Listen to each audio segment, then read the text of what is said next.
Let's take a load off and just relax with 7 billion humans. Hi there, my name's TheTrueNev, I'm the only me there is, and yes, welcome back to 7 billion humans. Now, if you notice correctly, it says here that I've already used 18 or fewer commands, and that was by accident. I was just playing around with it and somehow managed 18, but the program didn't actually work, so I ended up having to go back up to 19, but it counted the 18 for some reason. Anyway, as you saw, we finally beat year 42, important email organization, and for this one I am, sad to say, a little ashamed even, but there's no shame in it really, that I had to search up a guide. And the guide was actually very informative as to how to beat the program. As you saw, they did everything that needed to be done, meaning all the data cubes need to be shredded in their appropriate disposal bin, shredder. If it's anywhere between 0 and 10, it goes to number 0, and number 1, and number 2, consecutively, and so forth until everything's in its place, right? I was thinking of doing it some really evil long way, as you saw at the end of the episode last time, but the guide, which I didn't take it all, I just took a little bit for my program, he did it a different way, and I'll show you now. So, step 1 is still just a memory for the nearest data cube, right? Step 2 is step to that data cube. Now, that if there is strictly for the end, because if I don't put that third instruction if there, they will screw it up. So, I simply said that if you go to step 2 a data cube and, oh look, you landed on nothing, or you are on a data cube like the ones below that have next to them the shredder, just end your shit, don't do anything, it's fine, go home. Next we have instruction 5, which is just for the nearest shredder. That right there is a little base of the program, the skeleton. The rest is a little bit of guide and a little bit of me. Here's what I took from the guide. Mem3, which is instruction 7, and that's simply a calculation. You take Mem1, which is the data cube you just picked up, and divide it by 10. I never thought of that, but that's genius. Meaning that if you get a 70 divided by 10, it equals 7, and you can just put it in the 7. Nice, really easy, I never thought of that. Next we have step 2, instruction 8, which is step to Mem2, the nearest shredder. This is where these two ifs in instruction 9 and 12 come in, where it simply says, if the result in your hands, Mem3, 7, 6, whatever, after dividing by 10, is less than the current data cube you're standing on, say they land on the 4, heading to the nearest shredder. If it's less than that, you're going to step left. If it's more than that, you're going to step right. And in all cases, whether you stepped on the right one, had to step left, or had to step right, you're going to give it to the shredder, step up, which is instruction 16, and then execute instruction 17, which is the if that lets them keep stepping up to get more data cubes or hit that wall up there. Once that's done, once they grab a data cube or hit the wall, they jump back up to instruction 1 to get the nearest data cube, and shit keeps repeating like that until it's over. And in fact, I think this... oh wait, sorry, no. That jump simply is to loop back to step up. The last jump, step 19, is to loop back and do it all over again. Long to explain, easy to do after I found the guide. It's a bit of a mess, but we're here to just relax, take a load off, and keep going. The years have not been kind to us, and we're about to head into a multiplication table. After that, 44, and then, boy oh boy, year 45, a morning petroleum. Gotta love that morning petroleum. But first, multiplication. Do any of you like to multiply? Jesus, okay. Oh no! I can say that actually. This program reminds me of a lot of one from the first game, and it was one that I never liked. Oh, my email and data on my personal computer got wiped! How does this keep happening to me? Well, now we need to recreate this multiplication table so I can look stuff up.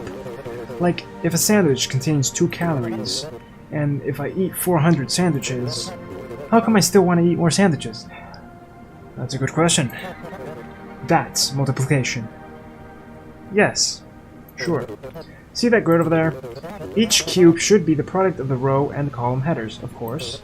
So I'll leave it to you to rewrite those cubes. Phew! I haven't done this much math since the 3rd grade. Huh. Okay.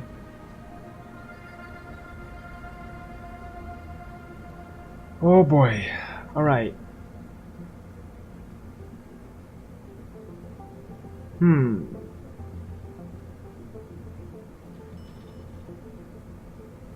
Well, this ought to be easy. Right?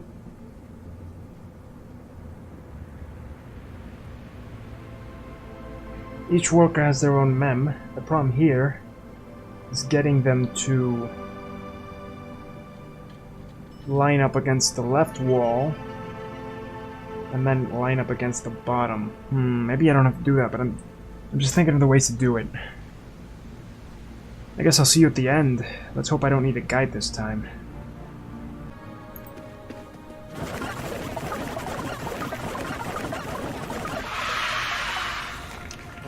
Easy enough. Ooh, 11 commands. I can do that. Ooh, 53 seconds! Just 1 second, I can do that too, but anyway. Glad to say I did not need a guide. I thought about it very hard, not really, before starting the program, and I realized, hey, I don't need to push all the people to the left. I can just take the result from what's at the top, and then calculate that. Wait. There's a multiplication due here. Ah. I didn't need to do a lot here, but oh, I could change that later. Anyway. And I simply have them add the result in their memory plus the result that they got after the calculation each and every time until, you know, you got the basics of multiplication. Meaning that, for example, if you're on the very first square here at the top left and it's 1 times 1, you know, well, you just gotta put down the first memory, which is 1, because they got it from going all the way to the top. But I'm explaining it and not really explaining it, right? So, step 1 is a loop. They're gonna step up until they hit that wall. If you hit a wall, you're gonna set memory 1 and memory 2 as what you're standing on. In other words, there's 1 for each, so 1, 2, 3, 4, 5, 6, 7, 8, 9, like that. Then they're going to step down in another loop. This time, if they hit a data cube, they're going to pick up the data cube, instruction 9, going to write mem2. Next one is a loop, again. They're going to step down. If they hit a data cube, they're going to pick up that data cube, which is instruction 9. They're going to write mem2 on it, and they're going to drop it. Easy as that. The next thing are 2 calculations, or rather 1 and a setting of a memory. Instruction 12 is simply the calculation of, well, you got mem1 plus mem2. Since at the start they're the same, so say the guy from number 8 takes 8 plus 8, 16. Boom. Mem2 is now 16. So you have mem1 as 8 and mem2 as 16. And loop back, step down again. He's going to keep writing mem2, which continues to be the sum of mem1 plus the result of the calculation. So the next time he calculates, it'll be 16 plus 8, 24. Set mem2 as that, meaning mem1 will be 8, mem2 will be 24. Keep adding, keep rewriting until you get to the bottom, and it's really quite basic. Not much to it here, but if it's only 11 instructions and I did it in 16, there's a lot we can improve. And easily too. I'm glad it didn't take too long. Next, unique fashion party. Year 44. Man, I'm getting old. Oh, hello. It's party time! Everyone, please pick up your fashionable data cube. You will each find one directly below you. And come over here to the fancy party room. Feel free to hang out. Talk about your pets or your favorite colors or your satisfaction with the job or whatever. Oh, what's that? Someone showed up with the same fashionable data cube as you? Well, there can be only one. So, Anyone with a sloppy redundant value must jump with their cube into one of the convenient holes in the floor. Yes, we can't all have friends. Don't worry, I haven't had a friend since the 90s and look at me now. Yes, you must be very happy. Alright, unique fashion party. Each worker must pick up their cube and go to the party room, but only one. Oh. The problem here is just getting to the party room. I mean, one hole. Lovely. Okay. And go to the party room, but only one of each cube value may remain, along with the lucky workers holding those cubes. Anyone holding a redundant value must dive with their cube into an exit hole. Tip: cube values are in the range of 0 through 6 inclusive. Well, that's good. It's not that hard.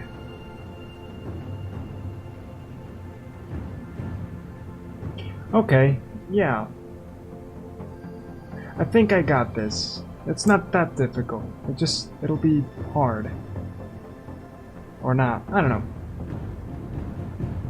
For now, let's see what we can do, and if not, then I'll still see you on the flip side.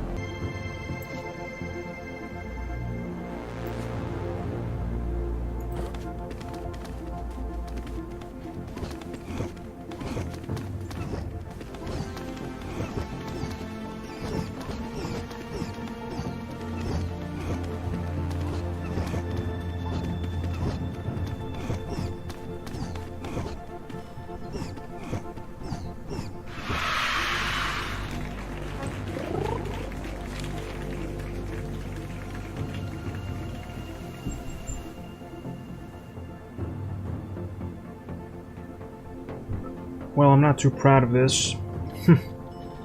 Started the episode saying it, and I think I'm going to end the episode saying it. I had to borrow a solution for this one too. I couldn't figure it out. And that's kind of my problem with myself in terms of programming, and this and the previous game in terms of my own progress, my way of advancing. There comes a point where my logic just gives out completely and I cannot continue. I can try. I'm smart enough, I know I am, but there are some where my mind just blocks itself out. This is one of those cases.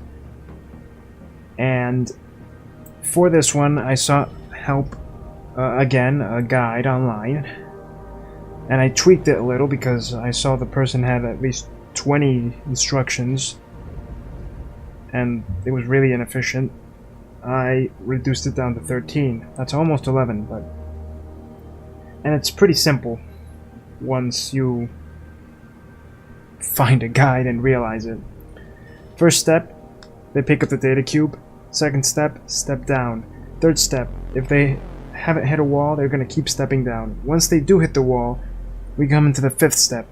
They're going to step right as long as there isn't a worker to their right. I'm not so sure about that one, but I wasn't sure how to tweak it, so whatever.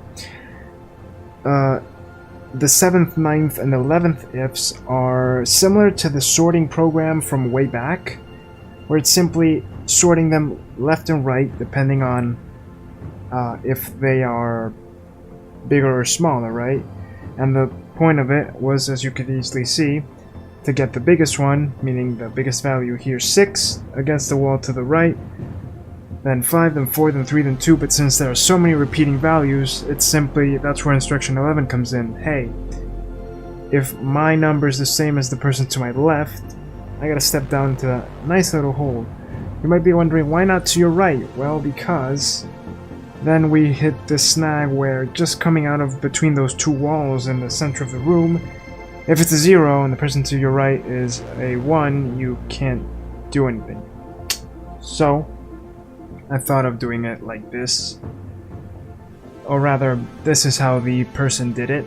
I just sort of copied the design and tweaked it, which is essentially what most programmers do. No one actually, according to any programmer I've ever met, they all say the same. You know, you don't really learn the specific functions or whatnot.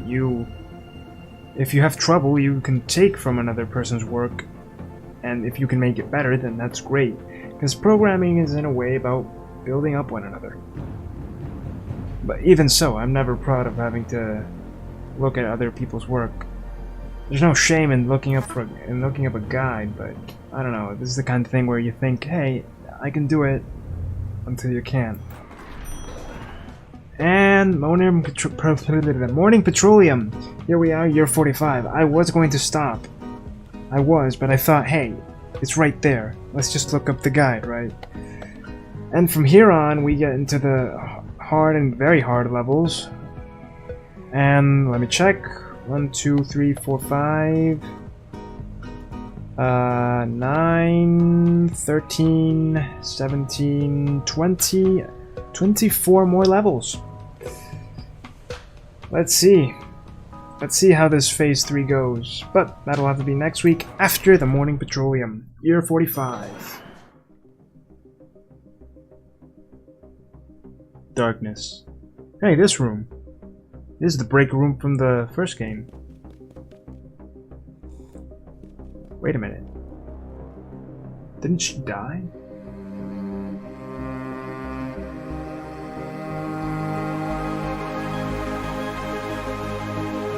Or maybe it was the other secretary lady.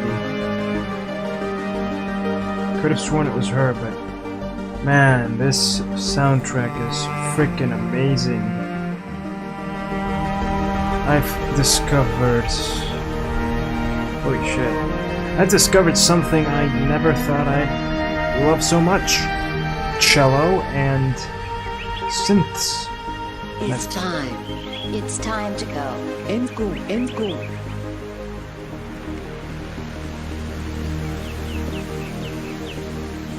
It actually is pretty breathtaking, taking that view. The biggest mystery in these games is always the story.